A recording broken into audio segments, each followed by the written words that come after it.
Okay, I'm going to digitize this design, and I don't normally do it, but I'm going to use symbols for the right mouse and the left mouse click, and they will be concentric circles, green and yellow.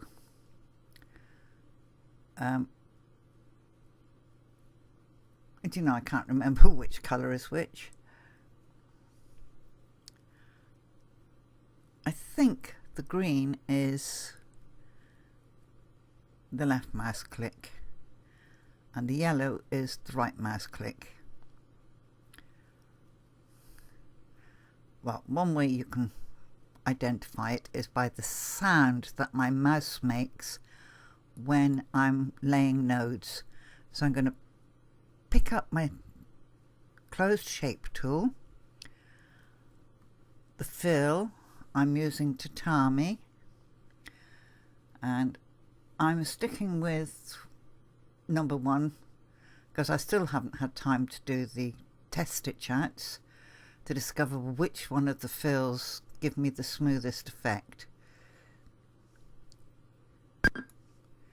Right, that was a left mouse click. That's a right. There's a slight difference in sound. That was a left. That's a right. A left mouse click because I'm going to take quite a sharp angle there, and I don't want to have a curve on the inside edge there.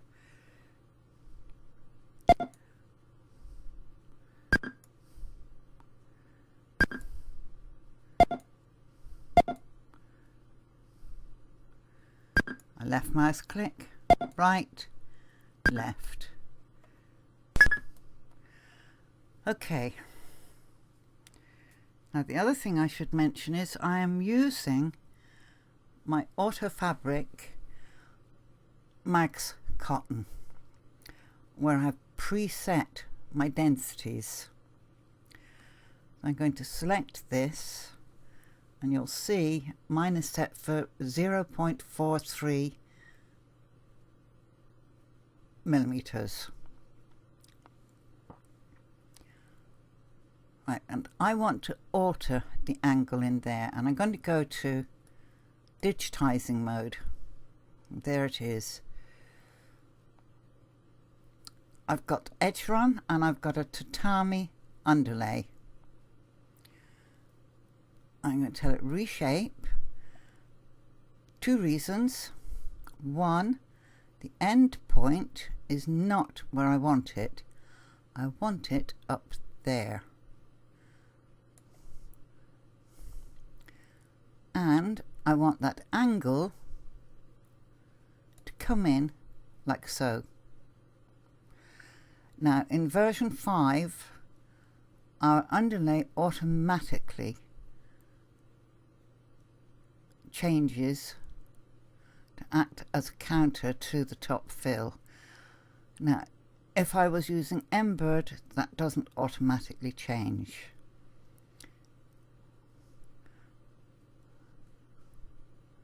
Right, now I'm going to tell that stop, and I'm going to do the next leaf, and I'm going to pick up my shape again, not my shape, my tool, and come around this side of the leaf, left node there because I'm going to do a sharp turn, right node. Now, do I really want that little flower in?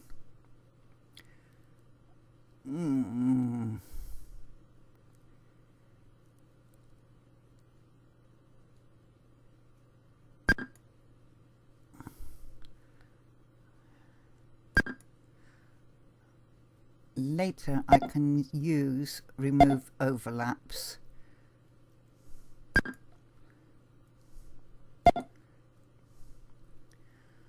And then I'm going to come up the middle, but I'm leaving a little overlap.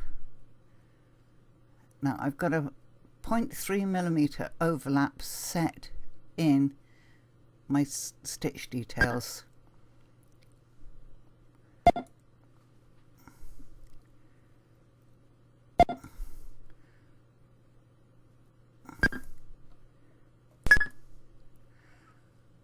Okay, I'm going to select it.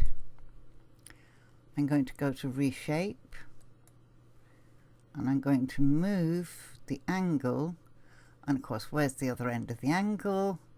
Right where I don't want it, and I don't want my end point just there. I want it down here. And I still don't see the end of my angle.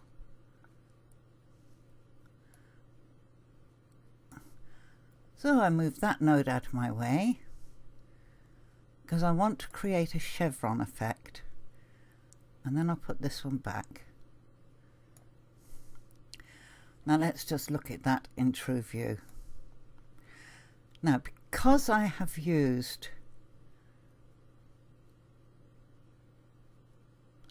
this angle on this side, and I've made a chevron of the fill angle on this side, the light is going to be reflected differently from the two sides. Now, it doesn't show up so much on the screen, but when it's stitched, the light will be reflected differently by the two stitch angles. So you can get the effect of two different shades of green. I'm going to come out of that. I'm going to pick up Digitize Open Line. And looking at this, I think I'm going to move my endpoint up to here.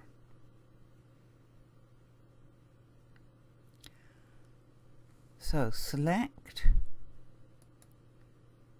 right, reshape.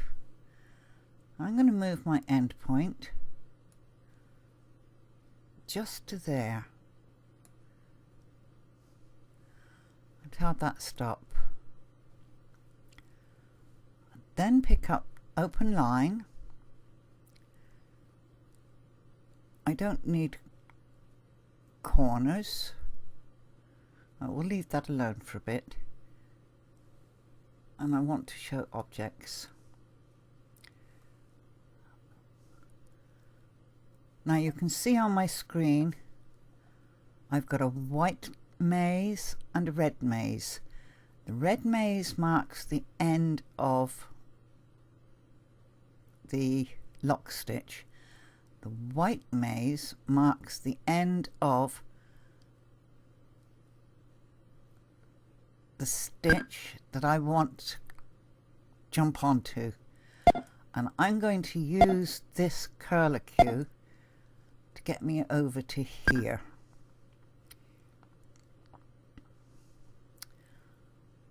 And then I'm going to come down the edge till I get to the bottom.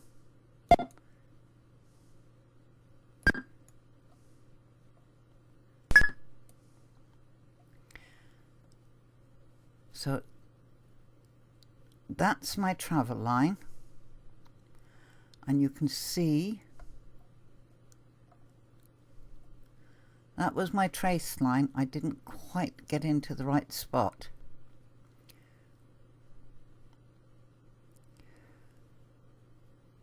And this gap between my stitch and my trace line is the cord.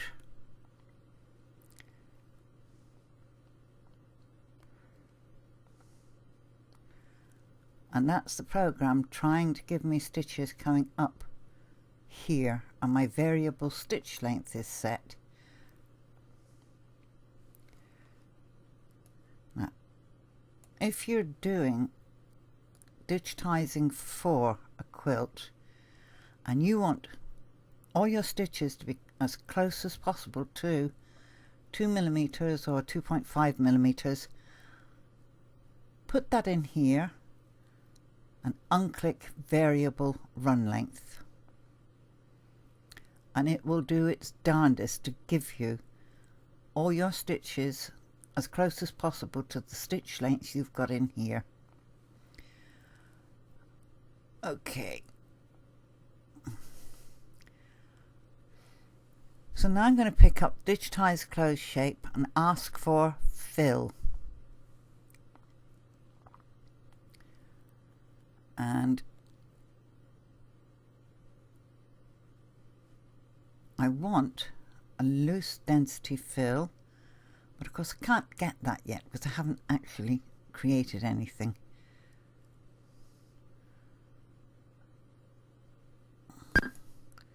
In fact, I think what I will do is a graduated fill.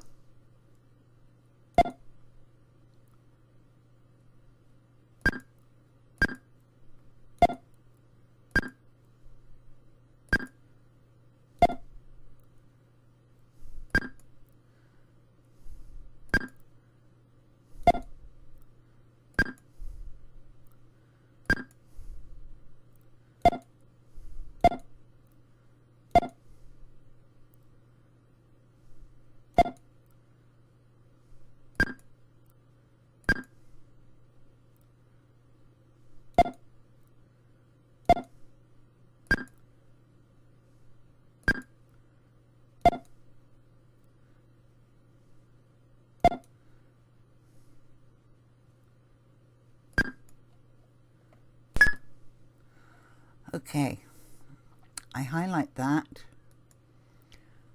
and I come over to Advanced. No, I don't want Color Blend. Let's go back to Digitize. Stitch Type, Effect. This annoys me. It's not the fault of the program, it's the fault of my hand.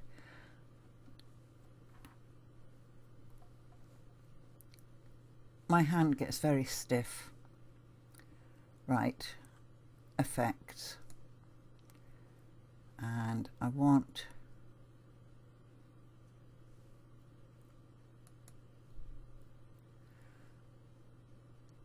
Profile 1. No underlay, stitch angle 1.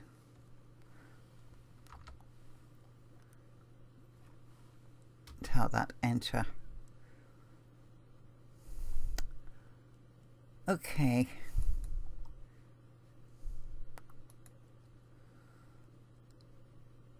We've got the weight of colour at the bottom, gradually diminishing, going away to the top.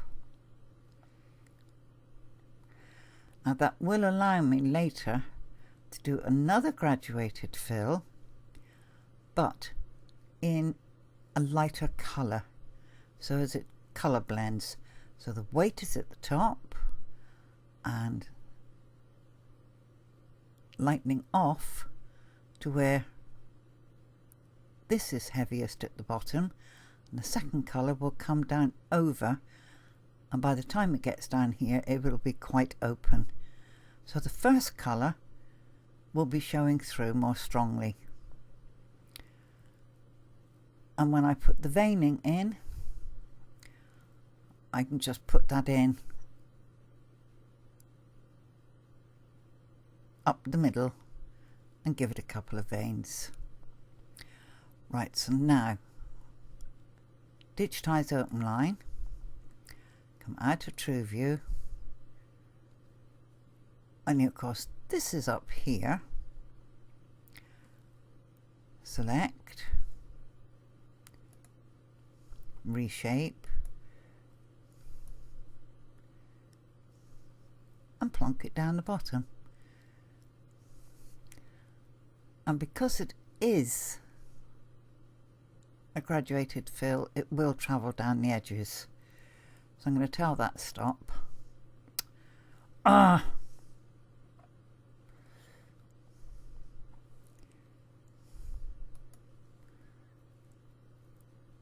drop my cursor right into the middle of that digitizing maze. finish it just inside the flower, bring it along.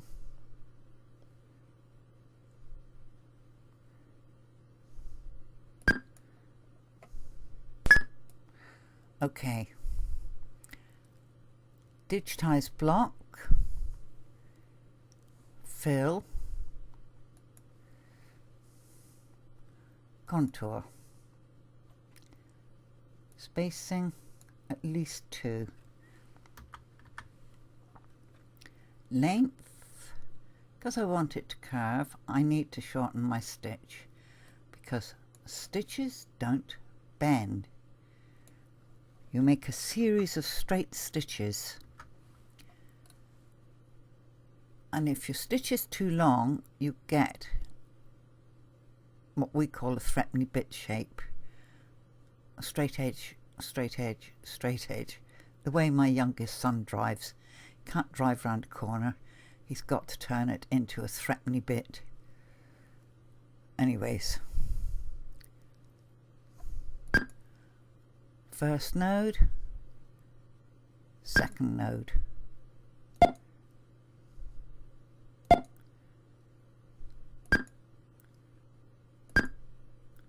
Now this may not work. Well, it's not going to work if I land that far away.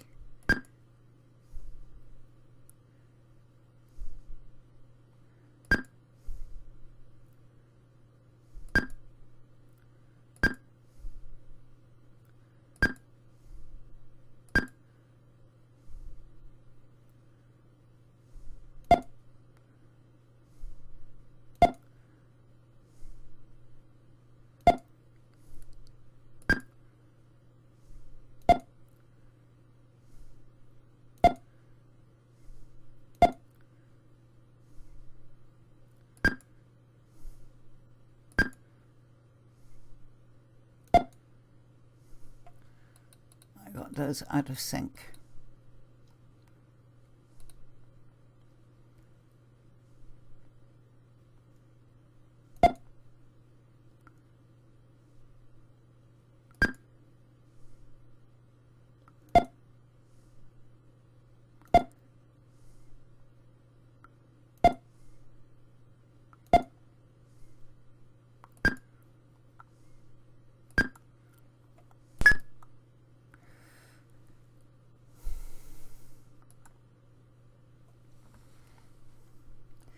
Now this kind of effect is very good over a fill.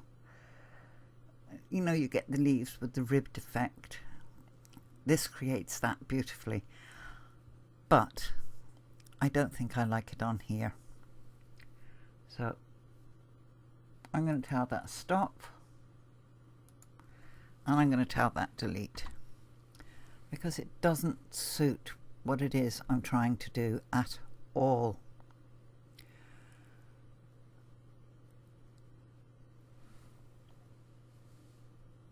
So I'm going to use digitize blocks again, fill, tatami.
Right. Now by using the digitized blocks and setting angles as I go along, I get movement. But I'd like that to be a little thinner than it is. So I'm going to up that to, I think, 7.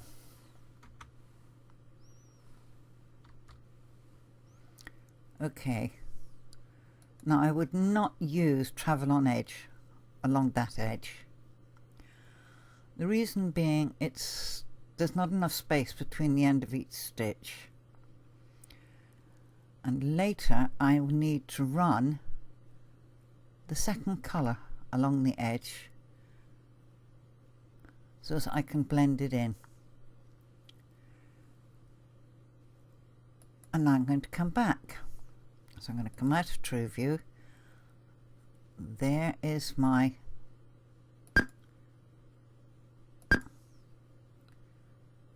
digitizing cursor.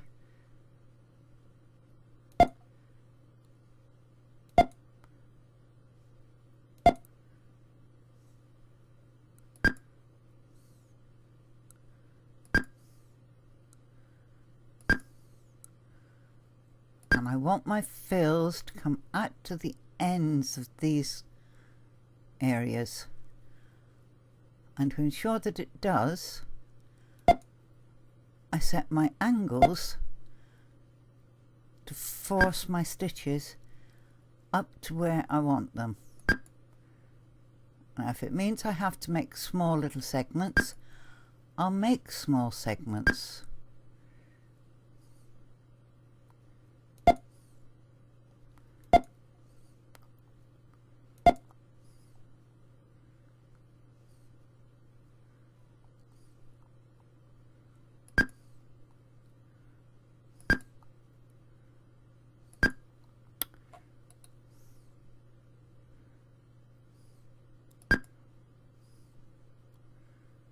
And I'm going to ignore the fact that there's a flower there.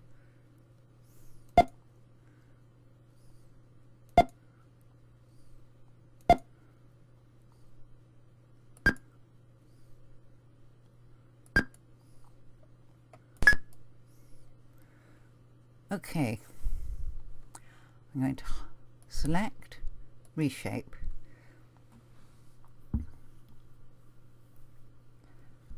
And take that up to 7. Now this angle here, I need to address that. You see the gap in the stitching in there?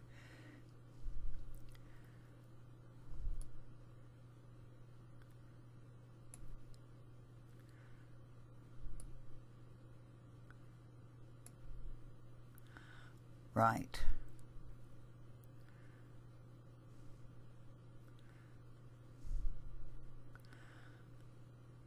Okay, that's that one. So let's take a little look at what we've got so far.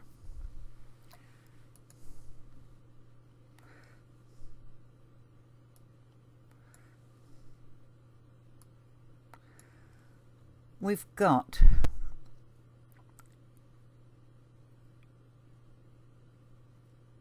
a more traditional approach to doing the leaves, in that we've split the leaf down the middle. We've got one angle one side, one angle the other.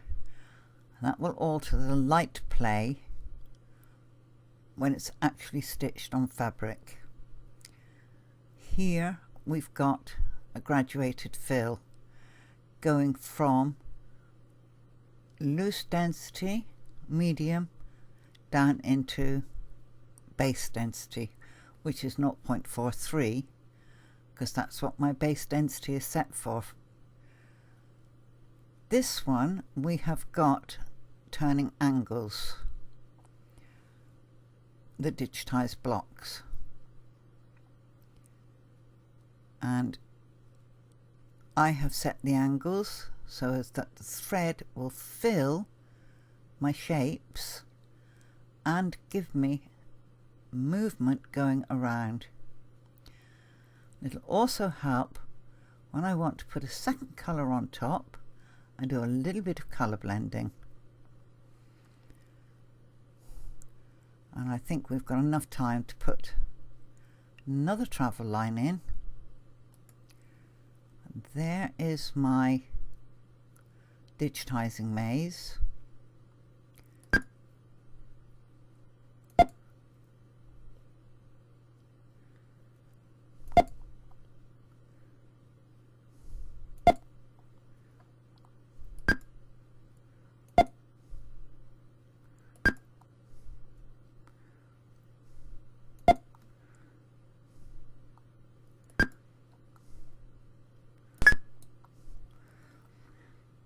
Now, there's nothing that says you have to use a fill to fill a leaf.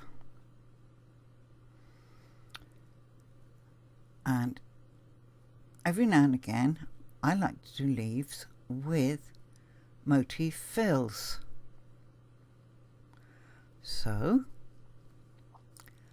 digitize closed shape, fill, motif, click on it, and let's find a motif.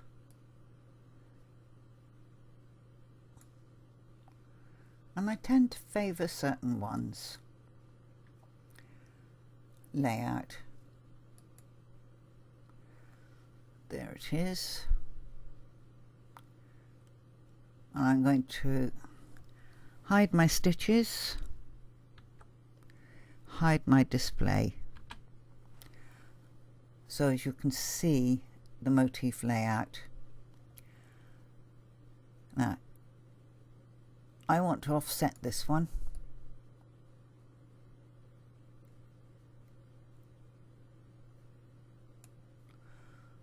Right, this one I'm going to rotate. Okay, that's fine. And hit accept. And then bring back my display and bring back my stitches and fill this shape in.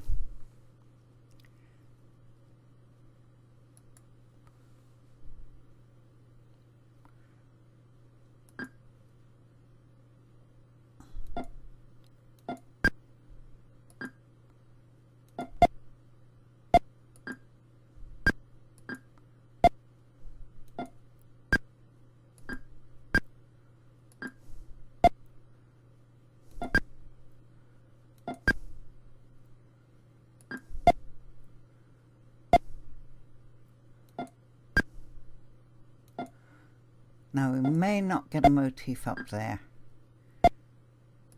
because it's so narrow.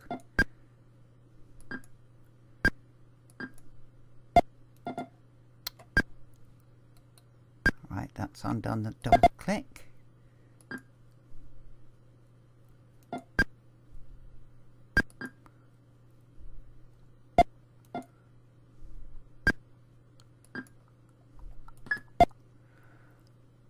Okay, now I'm going to select that. I'm going to go to Effects, 3D Warp.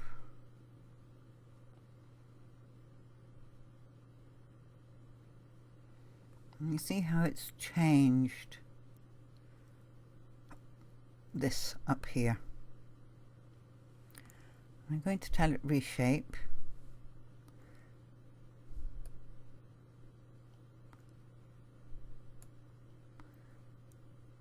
Actually, you're the wrong one. Thank you.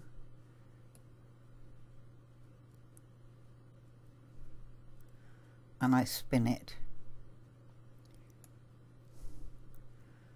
because I want it to follow the leaf. Now I can do globe out or globe in. If I do globe in and I spin it again and elongate it, that gives me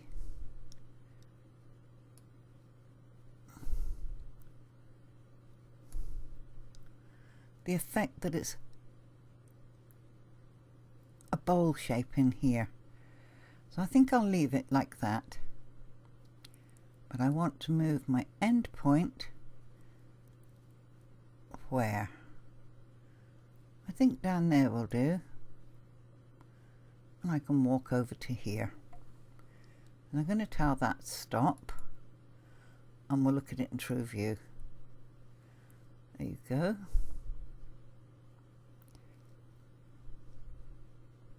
And one of the things they altered in version 5 was the way the program looks in simulated stitch mode. They've made it very heavy. There you go, I've got a waffle leaf.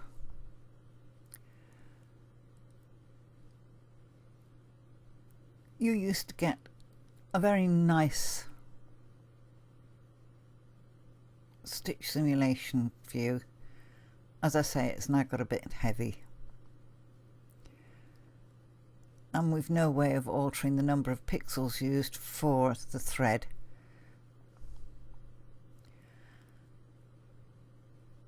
But as you can't rely on what you see on your screen, because real stitches on real fabric and stabilizer do look different to what we see on screen.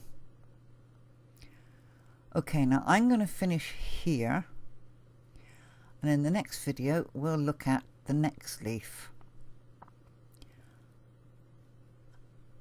And I was hoping there would be one I could use ripple on. There doesn't seem to be. So I'll see you in the next video.